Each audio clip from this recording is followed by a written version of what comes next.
I'm excited to be sitting here with Bart Johnson for crying out loud. Okay. How you Good doing? to see you, my friend Dave. I'm good. How are you doing? I have been living vicariously through your Instagram stories as you've been gallivanting around the countryside. Where did you just get back from? Well, I went to Portugal for a little over a week, and then Morocco for a little while, and then Spain, and a day in France to round it out. As you do. Yeah. How was it?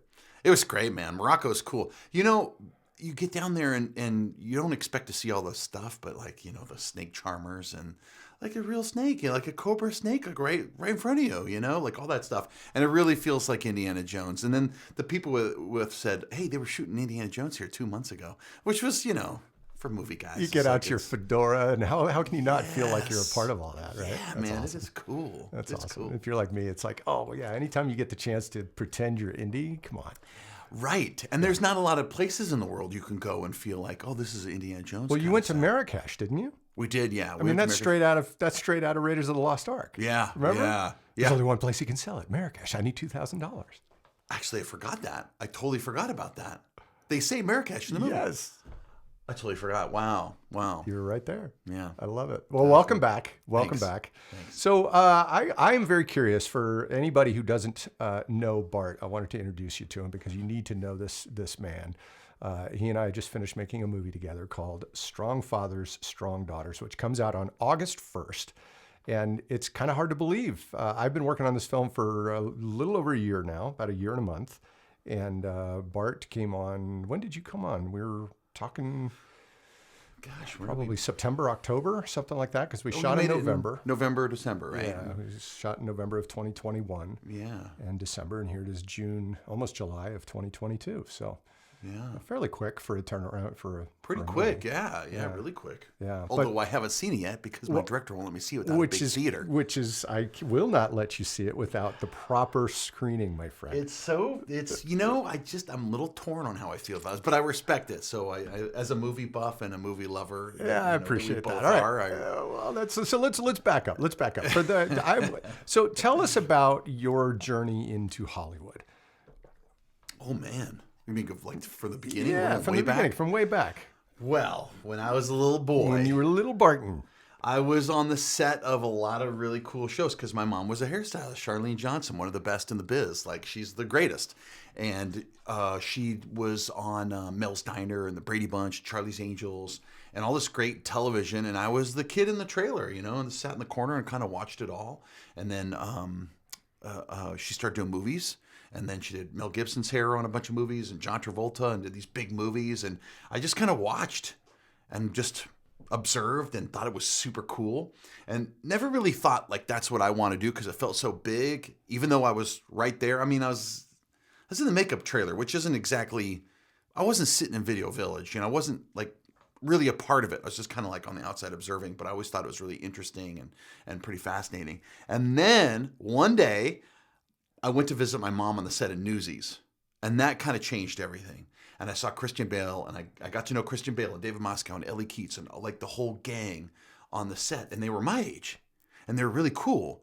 And then I hung out with them, and I saw their life, and I was like, wait a minute, hang on a second, you guys are all like 20, 21 years old. They got their own place up in the Hollywood Hills, and like this is their life, this is their career. They're like making movies for a living, and I thought, wow, that's really cool. So that was kind of the first time I realized, wow, there's young people that acting like grown-ups. And I just felt pretty, I guess, I probably felt pretty immature at the time because I was in college.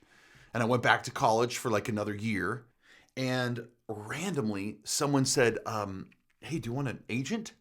Which is a weird thing for someone to just randomly say to you in college. But I was like, well, that's funny. Yeah. And I don't know if they knew I was doing, well, I guess I was doing theater at the time. But I was doing theater because I thought it was fun. I was just enjoying it. And I started doing show after show just because I thought it was fun. But when you're in that environment, and I learned something interesting about this, is if you put yourself in that environment, you're surrounded by those people that are pursuing it for a career. And so you learn a lot from those people because everybody's just, you know, you don't need to learn from someone 20 steps ahead of you. You just need to learn from someone a step or two ahead of you. And you're like, okay, this is how that works. So I got an agent, I got a job, I got my first SAG job on this TV show with Robert Urich and Dalton James called Crossroads. I got my SAG card. I didn't know what any of that stuff meant. And then I met this guy, Don Harvey, who's a terrific actor, went to Yale School of Drama, everything else. And he said, hey, man, you're really good on the show. I'm doing a play in LA right now on Theater Row in Santa Monica. It's called Nickel and Dime. It's an original show. Why don't you come down and be in this show with me? I got an empty room in my house in the Echo Park. You could live there. And I was like, oh, this is opportunity knocking. This is it. So I packed up my car. My parents were so upset with me. They made sure I understood that the only way to make it in Hollywood is if you have a degree in college, preferably a medical degree, which I never really, that never really made sense. But okay, I disagree. So I packed up the car and I drove out there. Where were you living at the time? Echo. When I was at college, I was living in a little apartment, a little college apartment. And but you were still local. You were no, that was in I was in Salt Lake. Okay. I was in Salt Lake then, going to school, doing a show at the Hale Center Theater, and I had just done Brigadoon, and then I did another show in Park City. I was doing stuff in Park City at the Pioneer Theater, or not the Pioneer Theater, the Egyptian Theater, where Sundance and everything. And I did a show there, and that's when it all happened. I was doing that show. I remember because I was doing a show at night. I was going to college during the day, and I was working on this TV show, and I was driving home one night, and I fell asleep in my car. I rolled my car. I got this scar on my elbow right there. Can you see that? Oh my gosh! On my right elbow? I can. That's like 2 inches long. Yeah, that's it. That was a beauty. Rolled my car, and I kind of realized I can't do it all. Like I got to sleep at some point, and that's right when I had this opportunity to move to LA and to pursue it. And I was like, I can't do everything. So I said, I'm going to just go for it. So I packed up the car, drove to LA, went to Echo Park, and didn't know what to do. Got a job as a waiter because I knew you're supposed to do that. Like if you want to be an actor, you got to be a waiter. Okay, check that box. Dropped out of medical school. Yeah, and then I knew from Mork and Mindy, from hanging out on the set of Mork and Mindy, I knew Pam Dauber, who played Mindy. And I got her number, and I called her, and I said, hey, my mom did your hair on Mork and Mindy. Do you remember me? She says, I remember you, little kid. And I said, I'm looking for an agent or manager. And she said, I have a friend. His name's Terrence Hines. He's a manager. I'll put you in touch with him. Go do a monologue for him. And I said, okay. So I got a monologue. I learned a monologue, something really heavy. And I went to his office, and I sat on the ground, and I cried. I just did this really heavy monologue. And he signed me on the spot. And he goes, this is it. Here's a contract. Sign this. I'm sending you to this agent. And sent me to Stone Manor, sent me to Abrams. And I went there, cried on their floor, and they signed me on the spot. Everybody signed me on the spot. The agent's like, I don't want you to take any other meetings. So it's really nice. That was Scott Manners that said that. And he sent me to Abrams. I'm still with Abrams. These many years later, 20 some years later. That's fantastic. So yeah. So the key is to sit on the floor and cry. Yeah. You got to bring the heat, man. Yeah, well, that's the thing. You might want to back that up with a little talent for everybody who's out there, just guess, thinking you can fall into a manager and an agent like that. Yeah. I don't know. I mean, I don't know how I did that really, because I really didn't have any training at that point. I got lucky with like a really great monologue that I connected with, I guess. Well, you've been doing all that theater. You had lots of training. I did a lot of theater. I didn't do any theater like that though. This was really heavy. This was like some really heavy kind of drama. And I'd been doing comedies and musicals and things like that are probably, if people look, I just think it's important to play the part that you look like. Like that's a good way to start, because if you're really good at a particular thing, but you look a totally different way, there's a little mismatch, and I don't think it serves you very well, at least to get started, But maybe I was a bigger kind of guy that could be vulnerable and cry and go through some heavies. It was a guy dying. You're Marlon Brando, dude. True. It was this guy's dying. He's been shot he's at war, and he's shot, and he's talking about his brothers in war and the blood coursing through his veins, and it's just this really heavy thing, and people they loved it. So that was the key. I always tell people when they ask me, they say, how should you get started as an actor? And I said, well, what you want to do is get demo tape. Get some demo tape of you showing that you're a really good actor, and that you can put it on film. You could perform on film. That's the best thing you could do, is have that. And then go show it to people. Go show it to an agent, a manager, a producer, a director, or whatever. And that's going to help you along. So that's the goal. Like, focus on that. And if you don't have that, and I didn't have that, have an amazing monologue. So you can show it. You got to prove it, man. You can't just have a cool look. You gotta bring the heat, man. Right? So where'd you go from there? Because So most people know you from High School Musical, right? I mean, the Wildcats are all over the world. I love that's it when you right. run That's my into Wildcats out there. Right? Yeah, coach to a whole generation. I'm very grateful for it. Yeah, but the first thing I did was my agent at Stone Manor sent me on an audition for a movie called Mi Familia. Greg Nava's directing it. Francis Ford Coppola's producing it. Edward James Olmos, Esai Morales, J-Lo's in it. I mean, it's cool. Jimmy Smits, and I get the part. And it's really cool.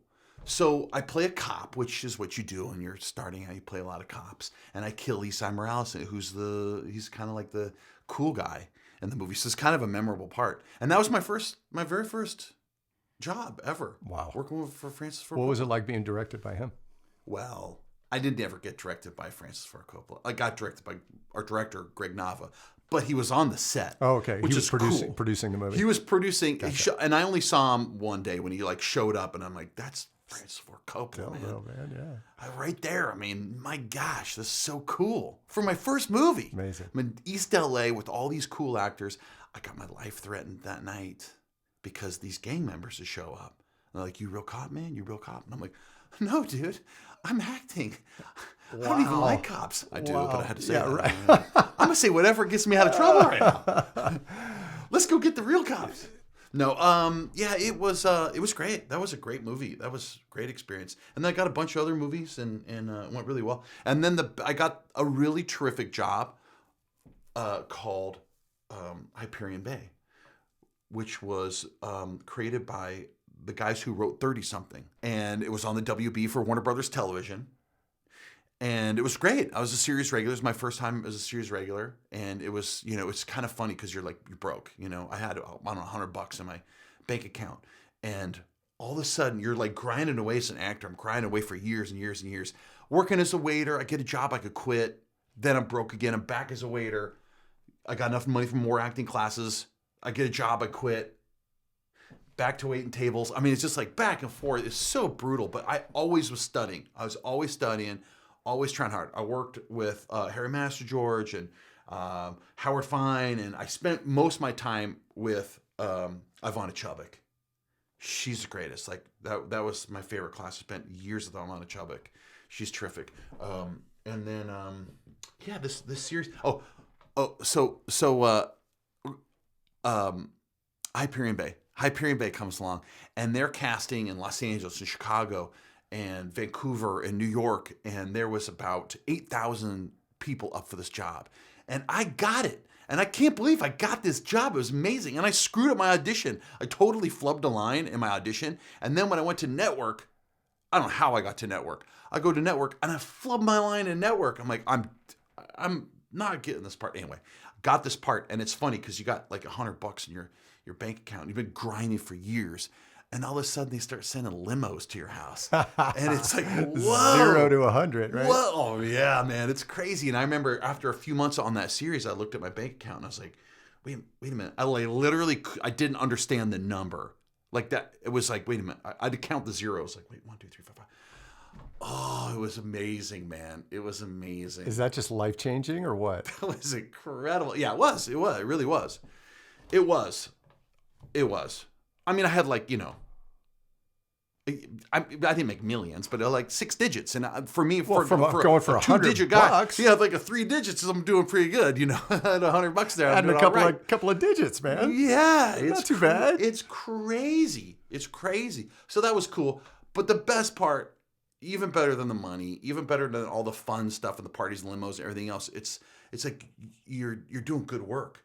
And you're a part of the show. And every week they give you a script and you sit down at the table reading. You don't know what's going to, what they're writing for you. And you got these really great scenes. And it's like such a great compliment because it means that the writers really like you. And the showrunner really likes you because he's giving you all these conflicts and all these really like meaty scenes. And it's like, oh man, it feels so good. It feels so good to be acknowledged by the team of writers that are writing you. They started writing me funny stuff. And I was like, that's such a compliment, man. That felt so good to get a script with a bunch of funny stuff in there. And then I read it at the table read and I see all the writers laughing. And it's like, oh man, it's so cool. It's so cool to be doing meaningful scenes and fun scenes. And it was just terrific. It literally is the best job I've ever had. It's still to this day it was amazing because it was like a year and a half of just hanging out with guys. And by the way, there's another thing that I don't think people realize is that when you see a series and it's, say you see a series and it's a family, well, everybody's a different age. So you don't really have anybody to hang out with. But we did a series and there were 6 main cast members. We were all the same age. And we were all pretty much... well, it's like back in your Newsies days, right? Yeah, it was. Everybody hanging out with everybody the same age. Yeah, that's pretty cool. So did you like make a lot of friends then? I mean, really good friends. Really good friends. Yeah, we were really good. We spent a Christmas together. They came up to my bed and breakfast, which that's a whole nother story. I bought a bed and breakfast from my family, and they came up and we spent Christmas together. It was cool. We're like really close. It was really, really special. It was a special time. It's fun. I wish it would have lasted forever, but it had a very tragic ending. Oh, how so? It's pretty. What happened? Well. So this was before Warner Brothers really branded themselves as like that WB CW kind of that what I mean, like that vibe of show. When was this? This was in '99, I guess. So it's really before they really. Yeah, they had a lot of different. They had a variety of shows on. Now it's kind of a little more specific. So I remember we had these directors that come on the show. And they said, "Oh man, I love the show. I love it. It's like 30-something." Because we had some of the same writers, we had the same camera guys, the same directors, all the same crew, same hair and makeup. We had the whole crew from 30-something, and they were really excited to be a part of the show because it was cool and it was interesting. And I remember the directors would come on the show, and this one particular director said, "I just love working on the show because none of the characters say what they mean." And I was like, yeah, that's right. That's awesome. That's great. It's great. It's terrific when you have a scene and everybody's lying. No one's saying what, there's all this subtext and people are complicated and there's so much texture to it all. And it's just so cool. And our show started getting notes from the network. They wanted to change it. They wanted to make it a little more on the nose, a little more surface. More on the nose, more on the surface. And so we shut down. And they hired the showrunner from Melrose Place, Frank South. And he came on, and it started to look a lot like Melrose Place. Imagine that. Yeah, like people's homes started burning down. And I remember he brought us all together for a cast meeting, and he said, what the problem is on the show? No one says what they mean. I was like, that's so funny. Yeah, it's a 180-degree difference in philosophy, right? It's interesting, man. That was his take, and obviously he did well with Melrose Place, but they retooled the show, and then I think we did about 10 more episodes, and then it was over. Gotcha. They pulled it. Okay. They gave us a chance. It's too bad because that year Warner Brothers came out with Felicity, Charmed, and Hyperion Bay. It was those 3 shows. Okay. So we did all the network events together. We did the launch together. We did the upfronts. Like everything was those 3 shows.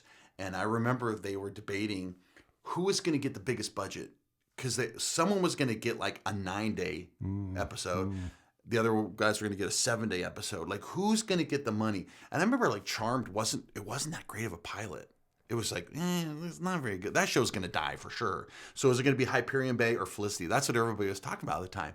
And then Felicity got the bigger budget. So they had more days for their episodes. They had more money for directors. So, Felicity became a big hit. I mean, it's J.J. Abrams, and of course. So it was great. And I love those guys. It wasn't a course then, right? He was still making his way. Totally. But the cast was awesome. We were friends with those guys, Scott and Greg Grunberg, and like those. I mean, I'm still friends with those guys. Like awesome people. That's cool. Awesome people. And we love that show. It was great. I love that show too. I never forget. My favorite show was when they were in the library and they couldn't talk very loud, and so the whole show was done with a whisper and subtitles. It's hilarious. You talk about nobody saying what they mean, right? And this time everybody's yelling what they don't mean in a whisper. And a lot of physical humor too. I remember that. Love it. Yeah, that's great. I love it. That's so great. All right. So where'd you end up from there? Take me from there to High School Musical. Jeez. Because High School Musical, you were what? You were mid-30s, early 30s? Yeah, mid-30s, I guess, mid-30s. Yeah. Did you get that on an audition or an offer, or how'd that happen? No, so I got a phone call out of the blue from Kenny Ortega, who I knew from Newsies. Now, my mom had done several things with Kenny Ortega back in the day, and we got to know him a little bit. And then my brother Brad became his assistant on a couple projects. So he was around, and he was really supportive of our career. And so he watched Hyperion Bay. He watched all these shows that I was in. So he was aware of me. And if he saw something he liked, he'd contact me. Hey, man, that was good. I watched you on this. Is great. Like, he's really just a great supportive family friend. He's awesome. So one day I get this random phone call from him, and he says, hey, listen, now he'd done Newsies, and he had done Hocus Pocus. So he's just done some big stuff at this point. And he said, look, I'm doing this little movie for Disney Channel, and we're going to go shoot it up in Utah. And I know you have family up there. There's no money. It's a little tiny movie. No one's going to see it. We're just calling it High School Musical until we come up with a title. Do you want to do it? You won't make any money, but like, we'll have a blast. And I said, well, of course, if Kenny Ortega asked me to do anything, I'm in, first of all. So I said, yes, absolutely. What's the part? And so he told me about the part, and he said, okay, but now you have to go into Universal and go audition for Natalie Hart and Jason LaPointe. Okay, I'll go in there and do that audition, and they sent it into Universal and all the people at Disney sent all the Disney people, and I didn't get the part. And so a few days later, Kenny calls me. He said, "What happened?" And I said, "Well, I have no idea. I just didn't get it. I didn't get it." And they said, "Well," he said, "they said you went in there. You look way too young for this role. What did you wear?" And I said, "Like when I'm wearing like a t-shirt and the jeans." He's like, "What are you doing? You got to play Zac Efron's dad in this thing." And I said, "Well, don't look like his older brother." Yeah, who's Zac Efron? I don't know. Like, I don't know anybody at this point. And he said, "Look, I'm going to get you back in there for a screen test. So you have to put some gray in your hair, wear a suit, act like an adult," which I don't normally do. That's not my go-to, So I usually, I'm like, "Hey, what's up?" Like, I'm just You're Bart. Yeah, I'm extremely immature. Man, he's really going to bat for you. Totally. So I said, "Okay, I'll do it." And my mom's a hairstylist, so we know makeup people, and put some gray in my hair and wore a sports coat and got a little boring, a little more serious. And I went in there and they put me on camera. They did my test, and I got the part. So that was great. And then I get to set, and he's like, "Get that gray out of your hair." All right. Of course. All right. Yeah, that's great. And then we had the greatest time of our lives. Doing the end around on Disney. Oh, that's fantastic. What was it like working with him? What was it like making the movies? Oh, it's the best. It was just the best. It was a little weird at first because I was used to being in a TV show or in a movie, and I get to be the guy playing the sport. And this time, like I get to set, and all the cameras are pointing at the the basketball court, and they're like, "Okay, go stand over there." I'm like, "Wait, go stand on the sideline off camera? Wait, what? Hang on a second. That's different." Everybody's gonna be dancing. I gotta stand. I come from musical theater. Like, I actually sing and dance, and they said, "Just go stand over there. Well, the guys will sing and dance here," and a lot of those guys don't sing and dance. I'm like, "Oh man, it's not fair." Doing High School Musical, and you're on the sideline.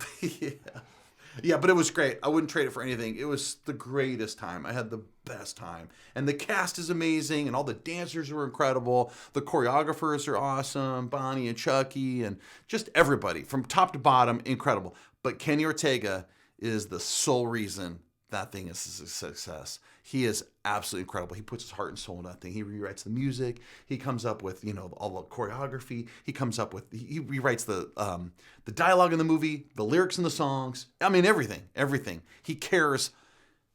Like you, Dave, kind of a similar thing, where you own your movie, but it's so important to you, you make sure everything is working. And that's why I think, people underestimate how important those directors are. Some people just show up and they're not as invested, I guess, or something. I don't know. But he's amazing. For you as an actor, and we'll talk about our movie in a minute, but for you as an actor, what does that do for you in terms of your performance, in terms of your own commitment to a project when you work with somebody like Kenny? What does it do for my performance? Yeah. And just your own investment in the project. Yeah, I took it serious, and I wanted to do really good work, and I didn't. To me, it wasn't a Disney Channel movie; it was a Kenny Ortega movie. So if I get to work with him. I'm going to enjoy every single minute of it. And I got to do all my scenes with Zac Efron. He's a terrific actor, and he takes his craft very seriously. And so he's thoughtful, and he's really considerate, and he's really thought about this stuff, and he really wants to do good work. So when we go in to shoot a scene, like, for instance, we're going to shoot the scene, it's going to take place on this bed. Zach's sitting on his bed, throwing a basketball, and he's thinking about, what's going on with, his girl, or, with school, or his decisions. And so we sit down on the bed, and when they're, the crew's around doing their stuff, Kenny's like, okay, guys, let's sit down. So let's talk about the scene. And we just sit there and we just talk about it. Like, what do you think about this? What are you thinking about? Like, what's going through your head here? Well, I'm thinking about this. And, well, how do you feel about this? Well, we talk about, like, what our experiences are, what are emotionally, like, what's going on? What do I think of when I come in here and I see my son, like, in this condition and know what's going on? What's going on? Well, what do you want to do? What's your instinct here? And so then we kind of work from that perspective. So Kenny might have an idea on blocking, but he's totally open to what's organic here. What would you do? Where would you move to? Would you come sit down here? Would you come in closer? Would you, it's just like creates a great environment this is what you did.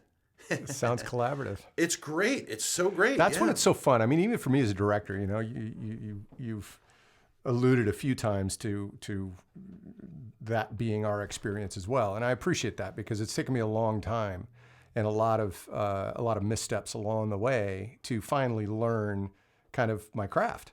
Yeah. Right. As an actor, you spend all this time in acting classes with acting teachers, and you do it again and again and again, and you explore different characters, and you learn technique, and you learn craft, and you do it, and you practice it. It's really difficult to do that directing a movie. How do you practice directing? Well, you got to get resources. You got to get people together. You got to get actors. You got to get cameras. You got to get blocking and, scenes and locations and all this stuff, right? It's hard. I mean, the equivalent of a directing monologue, you can sit there in a room as an actor and learn a monologue and figure out how to do it and then go do it for somebody. It's difficult to make a movie in a room by yourself, right? You have to have the collaborative team in order to do that. And that's difficult. And so it's taken me a long time of 2 steps forward, 1 step back to finally arrive at a point where I feel like I can step into a room with actors like yourself and collaboratively figure it out. Because I started as an actor and I still act once in a while. And so I know what that's like.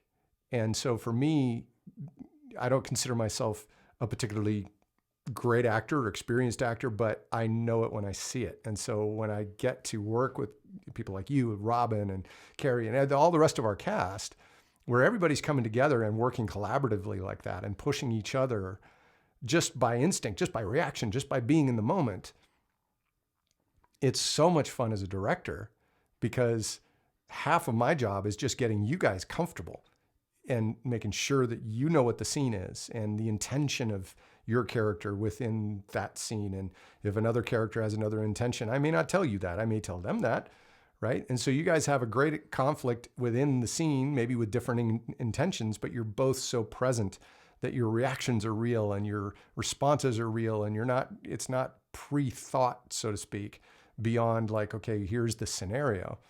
So I don't know, for me, that's the fun of it is when I get to invite you guys in, especially when it's something that I've written, to say, here, make it yours and then surprise me. And there were lots of times when I got surprised on the set of our film and it was a blast. It was so much fun.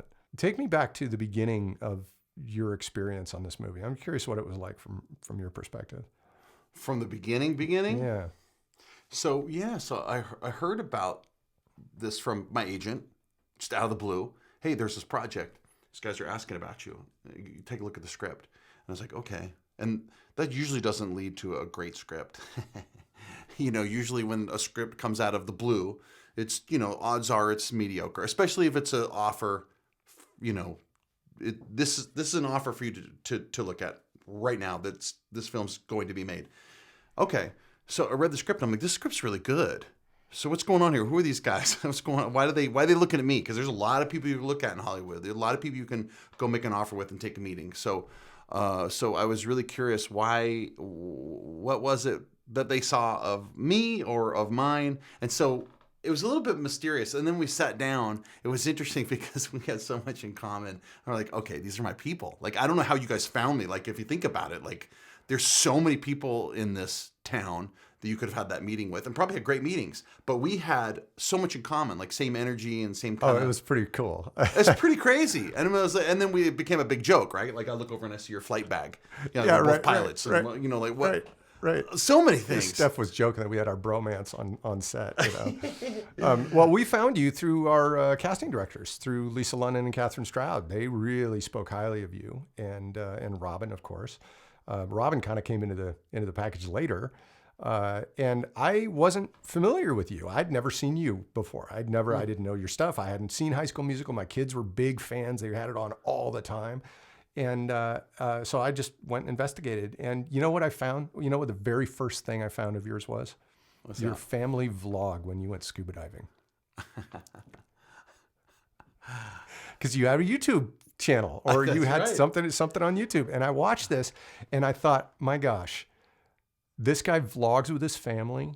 He's an adventurous type. He's out there and he's cutting his own material and he's loving it and he's loving life. And you could just tell your energy was so hyped and you just had this zest for life. And I'm like, I vlog with my family. I go do stuff with them and I put them on camera and I put it to do these adventure videos and everything. And like, I get hyped on my own with that. And I'm watching you going, this dude's hyped too. And I'm like, okay, I got to meet him now.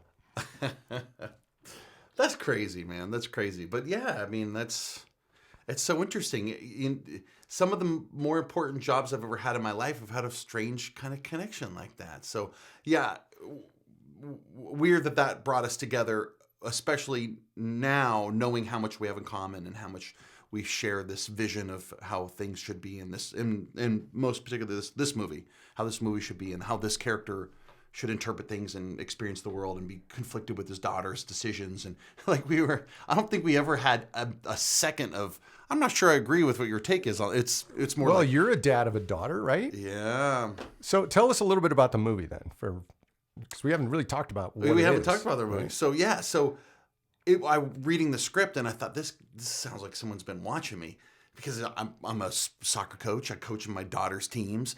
All the things that Steve, my character, talks about are things that I totally believe. It was crazy. It was so interesting. It's almost like this is how I talk to my kids. This is, some conflicts I have with my wife or her like kind of calling me out on things or what, just it's a slice of my life. Every once in a while you read a script like that, but not me. I don't ever really read a script where it's like, this is totally me. I'm this guy. I'm usually reading scripts that I'm nothing like the guy at all. So that part was pretty cool. I really liked that. And then the script was great. Like I really, really liked that script. It was really terrific. And yeah, I mean, from the time we had our meeting, I was like, okay, this is meant to be, man. Is this meant to be? And I appreciate that. I felt the same way. And there was a moment in our meeting. We just met down at a little coffee shop in Burbank with Brady, the producer, and myself. And I remember you came in. You were wearing a blue hoodie. You were totally just chill. And about 5 minutes in, we were talking about it. I was like, I'm just listening, right? I was letting Brady talk. I'm just listening. Might have said a few things. I don't remember, but I had my radar up. I'm like, okay, all right. Seems cool, right? But like, I'm not going to overcommit. I'm not going to be all super excited about offering the part before like I really feel good about this, because I've had some difficult talent in my career. Yeah. Where it seems great on the surface, seems great right up front, and then they just chew you up on set. And I just didn't want another experience like that. And there was a moment, probably 5, maybe 10 minutes into our meeting, where we're all just kind of getting to know each other, and it's all it's pretty casual. It felt pretty good. And then there was a moment where I was asking you about technique and about how you approach. And, I was trying to get to the idea of, are you method? Are you not? How do you take direction? How do you work as a team? How do you approach your work in terms of your character in collaboration with the other cast members? Just really kind of, approaching the edges on it. And I remember you just sat back and you're like, guys, listen, there's no ego here. I just want to do great work. I just want to do great work with great people. and no ego. You want to do something? We'll do it. Yeah. And you were so genuine and so honest and so real. And that was the moment when I went, okay, we're making this movie. I remember celebrating in my heart at that moment. So grateful that I had a partner, and I knew it right away after that. And the rest of that talk went for, I don't know, half hour, and it was just super chill. And then Robyn came in, met with us, and she was super chill. And so she came into the fold, and like it just kept getting better from there with the rest of the cast, with Carrie and Kayla and Maria and David and Brandon and even little Everson.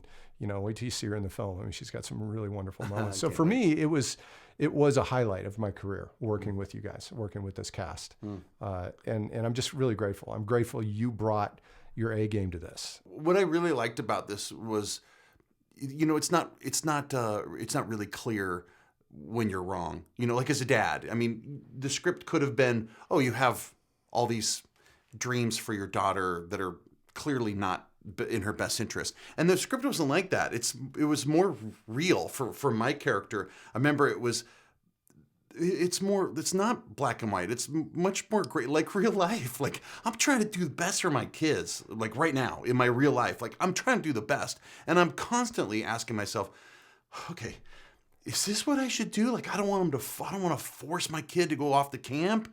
I would rather him stay. This is literally me today. Like literally today. And I was like, I know that this is good for him. It's going to be out of his comfort zone, but I mean, I don't want him to have a bad experience. He really doesn't want to do that. But okay, but if I keep him here, then he's going to stay in his comfort. Then there's no room for growth. And it's just this constant. How old is he? He's 14. Uh-huh. He's 14. And he's my youngest. And he's begging me not to go. And how do I send him off to this thing that's supposed to be so good? My other kids did it and they loved it. But I don't want him to go. I'd rather hang out with him and go ride motorcycles tomorrow. But I know it's in his best interest. But I kind of feel like that's what I felt in this movie. I had these dreams for my daughter who's so smart and studied this in college, and she's so good at this stuff, and we'll have a business together, and like, this is so exciting. And now she wants to do this. Can I say? Is my sure? Well, she wants to do this humanitarian stuff, and it's like, wait a minute, hang on, that's great, but making a lifestyle out of that's not really going to give you your 401k or some things that like actually kind of matter in life. Not the money is the only thing that matters, but being able to survive is pretty great, and like having a retire. I'm like, can you do humanitarian on the side? Like, but as a dad, what do you say? Of course that's important. Of course that's the most important thing, is to lose yourself in the service of others. Of course it is, but we had a plan here. We were going to have a business together. That would have been so cool. Father-daughter thing, and it's like, okay, so the movie had real conflicts. And for me as a dad at this point in my life, those conflicts felt as real as any other kind of life-threatening conflicts. To me, this matters the most to me in my life. Way more than money, way more than career. Like, these are my kids and their future that I'm dealing with. And when it's so gray and you don't know right from wrong and you got to figure it out, and you want to be a big influence and make a big impression to help them make the right decisions in life and go in the right way, but you don't know yourself. So it's so maddening and so frustrating and so scary. So I really related to that in the script and in the way we shot this movie and the way these scenes played out. My biggest problem is that I cared too much. I really care about my kids' decision. Anyway, as a dad at this point in my life, these things just mattered to me a lot. So I love that it was gray areas on this. It would have been totally different. It was like, oh, clearly he's just trying to pursue money. Like, okay, well, we can all recognize that's not good. It's not a good thing to prioritize that in your life. I mean, it's the most important thing in life. There's, clearly, but this movie, the script was written with much more nuance and texture and there's a line in the script where your character is so, you're confronted with this idea that she doesn't want to follow what you wanted. And I just remember you on set, and I knew we had it at that exact moment. And I was watching the monitors, and now that it's in the movie, there's a moment where you're blindsided, and from your heart you said, but we were going to do this together.